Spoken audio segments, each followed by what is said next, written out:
humul muluk la balil muluku tahta aqdamihim. Oh, kalau saya ingat kepada guru saya Syekhona Syekh Ismail, hampir 24 jam diperuntukkan untuk khidmah li talabatil ilmi.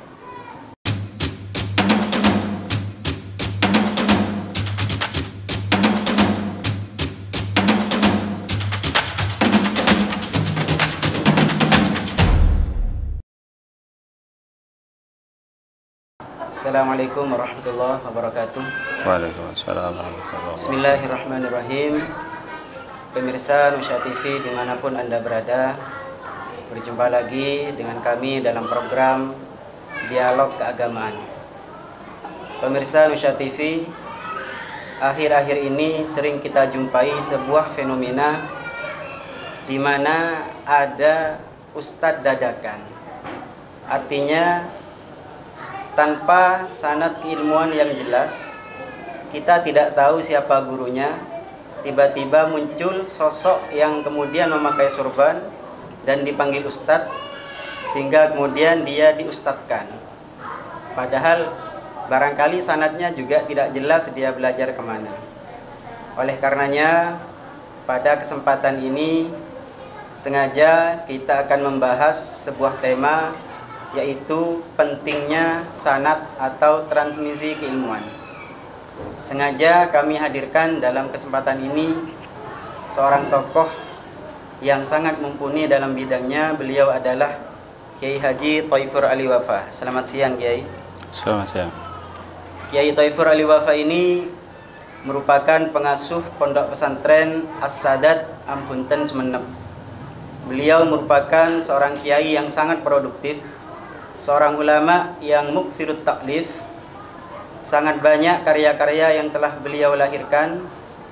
Dalam Manarul Wafa tercatat tidak kurang dari 50 karya telah beliau hasilkan, mulai dari fan fikih, nahwu, balaghah, bahkan sirah nabawiyah.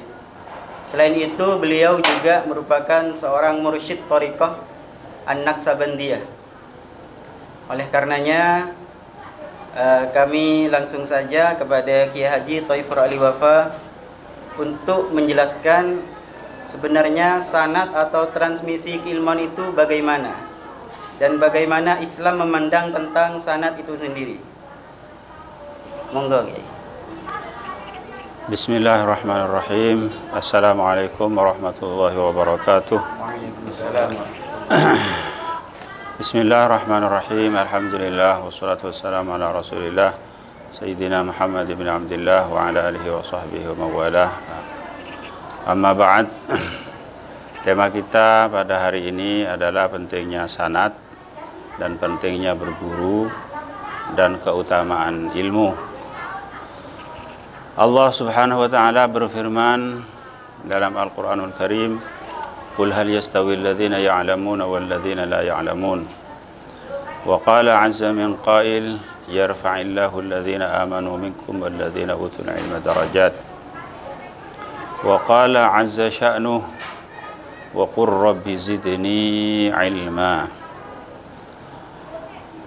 Wa qala sallallahu alaihi wasallam, "Man salaka tariqan yaltamisu fihi 'ilman sahhalallahu lahu tariqan ilal jannah." Wa qala alaihi salatu wassalam,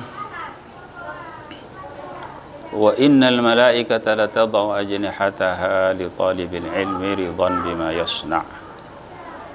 Kita semua telah ketahui bahwa tariqatut ta'allum wa ta'lim, tariqah mengajar dan belajar, adalah tariqah yang muttafaq alaiha mundu ahdi nabiyina, mulai dari zaman Nabi kita sampai kepada para sahabat, para tabi'in, tabi'in, dan sampai pada hari ini dan ila yaumil qiyamah. Adalah tariqah yang tidak ada satu orang pun yang ikhtilaf dalam tariqatut ta'allum wa ta'lim. Berbeda dengan tariqah-tariqah lain. Karena thariqah atau jalan menuju keridhaan Allah Subhanahu wa taala adalah sangat-sangat banyak, sampai-sampai dikatakan at-turuqu ilallah ka'adadi anfasil khalaiq. Jalan menuju Allah artinya menuju keridhaan Allah Subhanahu wa taala seperti nafas setiap makhluk yang bernyawa. Artinya sangat-sangat banyak. Wa likulli wahidihim tariqun min turuq yakhtaruhu fayakunu min dha wasila kajulusihi bainal anami murabbiya wa kakathrati dzikri kasawmis shalah. Bahwasanya setiap orang pasti punya jalan untuk menempuh untuk keridhaan Allah Subhanahu wa taala, dan dengan jalan tersebut mereka juga akan sampai wusul kepada Allah Subhanahu wa taala. Yang dinamakan wusul yaitu sampai kepada keridhaan Allah Subhanahu wa taala. Tentang belajar dan mengajar, ini adalah tariqatu at-tariqah mulai dari zaman dulu sampai sekarang itu tentunya bitalaqqi, yaitu dengan belajar kepada seorang guru yang memang sudah jelas sanadnya, yang guru tersebut berguru kepada gurunya dan gurunya kepada gurunya dan terus sampai kepada Rasulullah SAW. Seperti Imam Syafi'i yang memang sanadnya sudah jelas, bahkan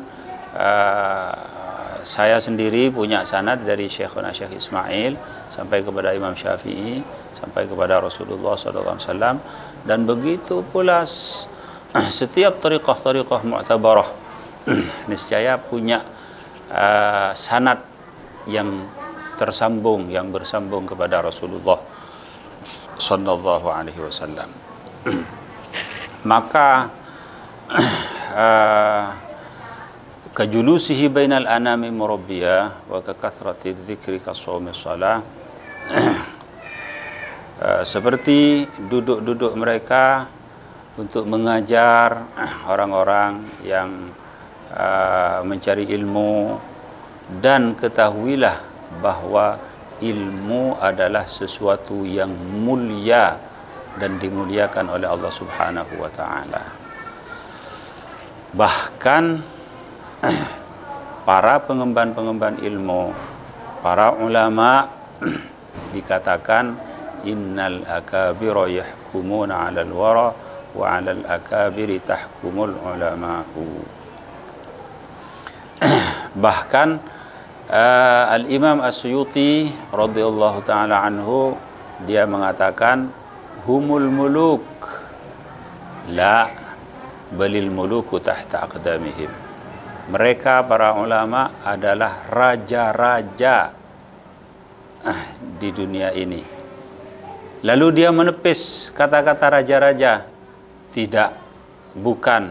Artinya kata-kata raja masih belum, masih kurang tentang ketinggian derajat mereka para ulama. Tidak, bahkan para raja-raja di bawah kaki-kaki mereka. Kalau kita berbicara tentang ilmu, kita pasti sudah mengetahui tentang kemuliaan ilmu baik di sisi Allah Subhanahu wa taala maupun di sisi manusia. Kalau di sisi manusia itu adalah sesuatu yang sudah sangat jelas, tidak perlu lagi kepada dalil. Tetapi di sisi Allah Subhanahu wa taala, wa innal malaikata latadau ajnihataha li talibil ilmi ridan bima yasna. Sesungguhnya para malaikat Allah Subhanahu wa ta'ala, para malaikat adalah makhluk yang tidak pernah dosa kepada Allah Subhanahu wa ta'ala, adalah makhluk yang dimuliakan oleh Allah Subhanahu wa ta'ala. La ya'suna Allah ma amarahum wa yaf'aluna ma yu'marun. Adalah makhluk yang sangat ditinggikan oleh Allah Subhanahu wa ta'ala derajatnya, rela meletakkan sayap-sayap mereka kepada para orang-orang yang menuntut ilmu, para santri, ridwan bima yasna', sampai rela para malaikat meletakkan sayap-sayap mereka terhadap para penuntut ilmu. Apalagi kalau ilmu itu adalah ilmu akhirat yang terdiri dari ilmu tauhid, ilmu tafsir, ilmu hadis, ilmu tasawuf, ilmu fiqih, dan lain-lain sebagainya. Maka dengan cara belajar dan mengajar, tentunya orang belajar butuh kepada orang yang mengajar. Di sini ittisalus sanad, sambungnya sanad, yaitu ketika belajar kepada seorang guru yang memang sudah jelas beliau belajar kepada gurunya lagi sampai kepada Rasulullah SAW. Dan ini yang sangat langka di zaman sekarang, orang yang mencari ilmu, yang ilmu itu punya nur, yang nur itu bersambung kepada Rasulullah, seperti yang telah dibawa oleh para ulama terdahulu, seperti Syekhuna Muhammad Khalil bin Abdul Latif, yang beliau juga belajar kepada gurunya yang jelas, gurunya siapa, yang sudah ditulis di dalam manaqibnya, Syekh Subuh Al-Bimawi, Syekh Muhammad Nawawi Al-Bantani, Syekh Muhammad Nawawi Al-Bantani, kepada gurunya sampai kepada Imam Syafi'i. Lalu beliau juga punya murid yang jelas juga, Syekh Muhammad Hashim Asy'ari dan lain sebagainya. Maka sangatlah penting kita belajar dari seorang guru yang memang punya sanad yang muttasil, dan belajar ilmu yang ilmu ada nur yang bersambung dari Rasulullah SAW, yang orang yang mengajar juga ikhlas karena Allah Subhanahu wa ta'ala, tidak butuh umur duniawiyah dan lain sebagainya, tidak butuh gelar dan lain sebagainya, yang kita memang rasakan sekarang barokah daripada mereka. Sungguh kita telah ketahui bahwa para ulama terdahulu yang memang mengajar, para masyayikhul haramain asyarifain, yang mengajar santrinya, subhanallah, kalau saya ingat kepada guru saya Syekhona Syekh Ismail, hampir 24 jam diperuntukkan untuk khidmah li talabatil ilmi. Artinya apa? Artinya ikhlas tanpa menghendaki umur duniawiyah. Ini yang membawa barokah, dan ini yang perlu dicari sekarang, bukan ilmu-ilmu yang tidak ada barokahnya. Bayangkan Syekhona Ismail setelah salat subuh beliau duduk dan mendengarkan para santri yang membaca kitab yang di istilah Madura populer dengan nama Sorogen. Baca kitab sampai mungkin 48 kitab. Alhasil sampai waktu duha, sampai jam 8 atau lebih. Setelah selesai, beliau langsung pergi ke Madrasah As-Sawlatiyah, dan di sana beliau juga mengajar.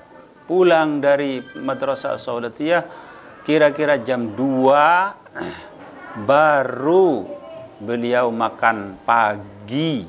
Makan paginya jam 2:30. Pada pagi hari tidak makan apa-apa, cuman kopi saja. Dari baru datang jam 2 sambil menunggu hidangan nasi, masih ada juga santri yang mau baca kitab Ruhabiyah.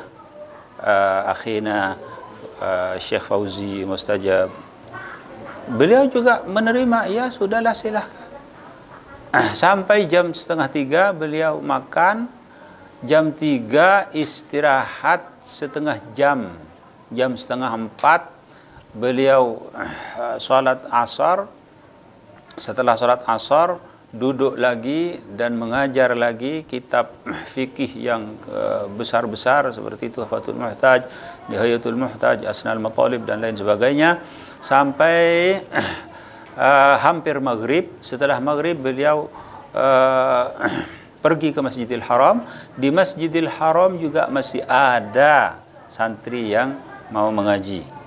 Beliau juga terima, silahkan baca kitab sampai Isya. Setelah Isya beliau pulang dari Masjidil Haram, mengajar lagi kitab hadis, Al-Kutubus Sittah, Bukhari, Muslim, Ibnu Majah, Tirmidzi dan lain sebagainya, Sunan Abi Daud ila akhirih. Setiap khatam Sahih Bukhari beliau mengganti kepada Sahih Muslim dan seterusnya. Ini tidak pernah berubah, Al-Kutubus Sittah, sampai jam 10 malam. Jam 10 malam beliau makan malam sampai jam 10:30. Jam 10:30 baru beliau berkumpul dengan istri dan anak-anaknya. Menurut kabar, setelah berkumpul dengan anak-anaknya, dengan istri dan anak-anaknya, beliau juga mengajar khusus untuk putra-putra dan putri-putrinya sampai jam 12. Bayangkan ketulusan dan keikhlasan ini. Maka santri-santrinya menjadi orang-orang yang ulama, yang membawa barokah, yang subhanallah. Karena ini juga ada dua kunci di sini. Yang pertama adalah sirrul ikhlas, yang kedua adalah ilmu yang memang beliau tabahhur di dalam bidangnya. Jadi intinya kita harus belajar dari seorang guru yang memang sudah jelas sanadnya, yang muttasil, dan orang guru tersebut adalah orang yang wara', yang takwa kepada Allah Subhanahu wa taala, yang mengajar tidak butuh umur-umur dunyawiyah dan lain sebagainya.